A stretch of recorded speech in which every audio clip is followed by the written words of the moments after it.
অঙ্ক কি কঠিন। সেই 2003 সালে চন্দ্রবিন্দু গানের মধ্যে দিয়ে পড়ুয়াদের মনের ভাবকে তুলে ধরেছিল। আপনি 80s কিড হন বা 90s, এই অঙ্কের সমস্যা কাটাতে একবার না একবার মাথার চুল ছিঁড়তেই হয়েছে। যুগের বদল হলেও অঙ্ক নিয়ে ভয়টা কিন্তু রয়ে গিয়েছে। তবে বর্তমানে অঙ্ক আর কঠিন নয়, সৌজন্যে দাবা। ইতিহাস ঘাঁটলে দেখা যাবে দাবার জন্ম ভারতে। গুপ্ত যুগে চতুরঙ্গ নামে যে খেলাটা খেলা হতো সেটাই বিদেশ বিভুঁই পাড়ি দিয়ে নাম নিয়েছে দাবা। বর্তমানে জেনজি এই দাবাকে সঙ্গী করে তাদের অঙ্কের ভয় কাটাচ্ছে। সম্প্রতি কলকাতায় আয়োজিত হল ওয়েস্ট বেঙ্গল স্টেট আন্ডার-13 open and girls federated chess championship selection tournament, যেখানে অংশগ্রহণ করেছিল 21টি জেলার 382 জন প্লেয়ার। 27 থেকে 30 জুলাই পর্যন্ত মোট 8টা রাউন্ডে খেলা হয়। ছেলেদের মধ্যে চ্যাম্পিয়ন ও রানার্স হয় সাগ্নিক দত্ত, আহিল পাত্র, এবং মেয়েদের মধ্যে চ্যাম্পিয়ন ও রানার্স রাজন্যা মণ্ডল ও মৈত্রেয়ী মণ্ডল। জয়ীরা সরাসরি জাতীয় স্তরে খেলার সুযোগ পেল। অনুষ্ঠানে খুদে ও তাদের মায়েদের সঙ্গে কথা বলে জানা গেল, দাবা এখন আর 64 খোপেই সীমাবদ্ধ নয়, প্রভাব ফেলছে দৈনন্দিন জীবনযাপনেও। যেমন তমলুকের বাসিন্দা মাধবী মুখোপাধ্যায় পণ্ডা, যিনি তার ছেলেকে দাবা খেলা শুরু করিয়েছেন আর বুঝতে পারছেন কি কি পরিবর্তন হয়েছে সন্তানের মধ্যে। আমি যদি রেজাল্ট নিতে গেলাম, প্রথম ওই স্কুলে আমি টিচারদের সঙ্গে কমিউনিকেট করলাম। তো ওনারা যে ওখানে যে ক্লাস টিচার আমাকে একটা কথাই বললেন যে আমি গতকালই স্টাফেদের বলছিলাম যে অর্চিস মান এত ইরেগুলার স্কুলে, কিন্তু ও সে তুলনায় ভালো নম্বর পেয়েছে। এটা শুনে আমার ভালো লাগলো। এটা হতে পারে নিশ্চয়ই দাবার ফল। কথায় কথায় উঠে এলো দাবার নবজাগরণের কথাও। মাধবী একটা সময়ে একটা দাবা স্কুল খুঁজে পেতে হন্যে হয়ে ঘুরেছিলেন, আর এখন স্কুলের জায়গার অভাব দেখা যাচ্ছে। সবাই দেখতাম যে ক্রিকেট খেলছে, ফুটবল খেলছে, কিন্তু দাবা নিয়ে সেইভাবে কোনো আমাদের ওইদিকে প্রসার একেবারেই নেই বললে চলে। তো সেই জন্য আমার মনে হয়েছিল যে না, ওই গতানুগতিক যেটা সবাই খেলছে সেটাই না দিয়ে যদি আমি দাবাটা দিই। প্রজ্ঞানন্দ যখন উঠলো ওই সময় থেকে দাবার প্রসারটা বোধহয় শুধু তমলুক নয়, পুরো ইন্ডিয়া বলবো, কলকাতা বা আমার তমলুকেও তো বটেই, অনেকটা বেড়ে গেছে। এখন আমাদের যে স্কুল তমলুকে আছে সারা বাংলার আন্ডারে, পূর্ব মেদিনীপুর জেলা দাবা সংস্থার আন্ডারে যে তমলুক চেস স্কুল আছে, এখন ওখানে যে জায়গাটাতে ক্লাস চলে ওখানে স্টুডেন্ট ধরাতে পারছি না আমরা। আমিও হালকা হলেও মানে টিমের সঙ্গে আছি। তো আমাদেরকে এখন মাঝে মাঝে স্টুডেন্টদেরকে না করতে হয়, মানে রুমের তো একটা নির্দিষ্ট পরিসর, কিন্তু বাচ্চাকে নিয়ে বাবা মারা প্রচুর আসছেন।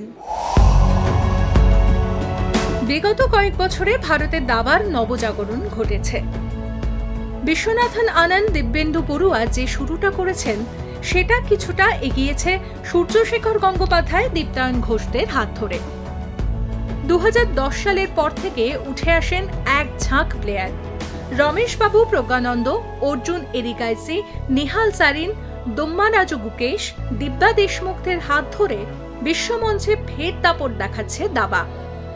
আর এটা দেখে বর্তমান প্রজন্মের মনোবল বাড়ছে।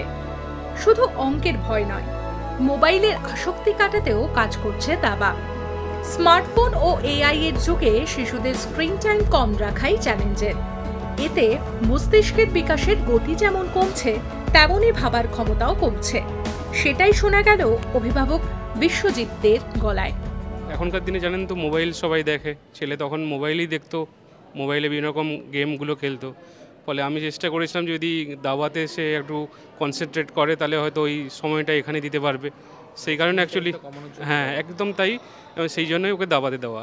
প্লাস ওকে দেখছি যে ম্যাথের পারপাসে ও ক্যালকুলেটিং যে পাওয়ারটা হয় সেটাও এনহ্যান্স করেছে।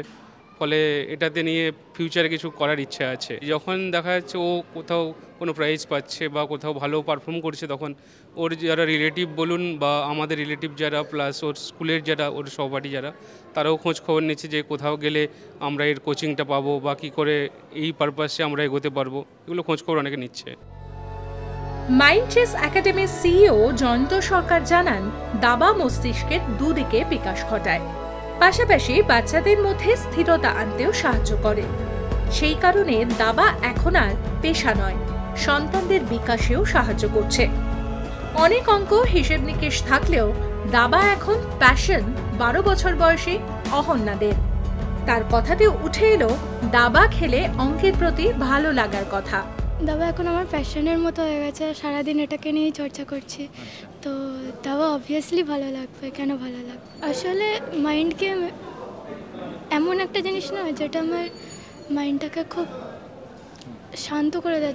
এটা আমি কোনো এক্সামের প্রিপারেশন করতে গেলে তখন আমার এটা কাজে লাগে, যে আমরা চেস যখন খেলছি তখন তো আমাদের মাইন্ডটা খুব শান্ত থাকে, খুব ধরে সুস্থে খেলতে হয়। তো যখন কোনো প্রিপারেশন করছি বা কোনো এমন একটা কাজ করছি যেটা অনেকক্ষণ টাইম লাগবে করার জন্য, সেটাতে আমরা উত্তেজিত হয়ে পড়ি না। তো চেসটা as a part outdoor games থেকে চেসটা আমার এই কারণে বেশি ভালো লাগে। আর ম্যাথ ঠিক মতো করতে পারতাম না, সবাই যেটা বলে এখন যে চেস খেললে নাকি ম্যাথ ভালো হয়, হ্যাঁ সত্যিই ম্যাথ ভালো হয়। 8 বছরের কিয়ান হোক বা 12 বছরের কিরিট, সবাই দাবা খেলে অঙ্কে উপকৃত হচ্ছে।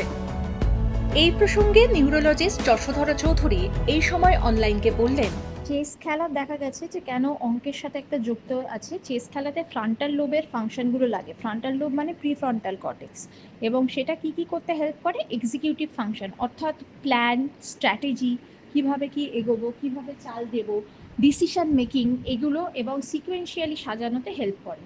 এবং আরেকটা জিনিস দেখা গেছে স্পেশিয়াল কানেকশন, অর্থাৎ চেস বোর্ডটাকে মাথার ভিতরে ভাবা, সেই গুটিগুলোকে সেই সাজানো এবং অ্যাবস্ট্রাক্ট থিঙ্কিং, অর্থাৎ এই জিনিসটা হলে তার পরবর্তী আমি কী করতাম, এবং প্রবলেম সলভিং, যে এই জায়গাটাতে যদি সমস্যা থাকে সেইটা কি করব, এগুলোকে প্রবলেম সলভিং এবিলিটি বলে, যেইটা হচ্ছে আমাদের কগনিশন অর্থাৎ বুদ্ধিমত্তার একটি অঙ্গ। এবং ফ্রন্টাল লোবে স্পেসিফিক্যালি প্রিফ্রন্টাল কর্টেক্স এটাকে হেল্প করে।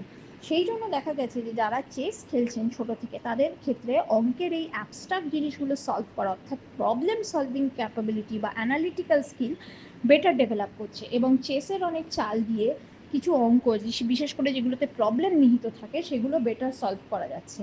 এবং ফ্রন্টাল লোবের প্রিফ্রন্টাল কর্টেক্স যতটা ডেভেলপ হচ্ছে, তত এই হায়ার কগনিটিভ এবিলিটি, যেমন কি ডিসিশন মেকিং বা প্রবলেম সলভিং বা কোনো একটা সমস্যা হলে সেটাকে কিভাবে বাইপাস করা যাবে, সেই জায়গাগুলোতে উন্নততর হচ্ছে, অর্থাৎ বেশি তারা ভালো করতে পারছে।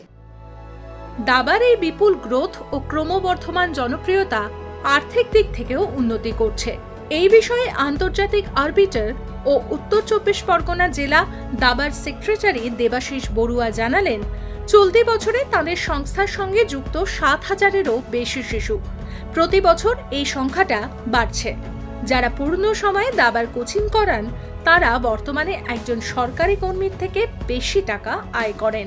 অর্থাৎ দাবা শুধু আজ আর খেলা নয়, বোধ আর বুদ্ধির বিকাশেও সাহায্য করছে, বিশেষত মোবাইল ফোন আসক্ত শিশু কিশোরদের।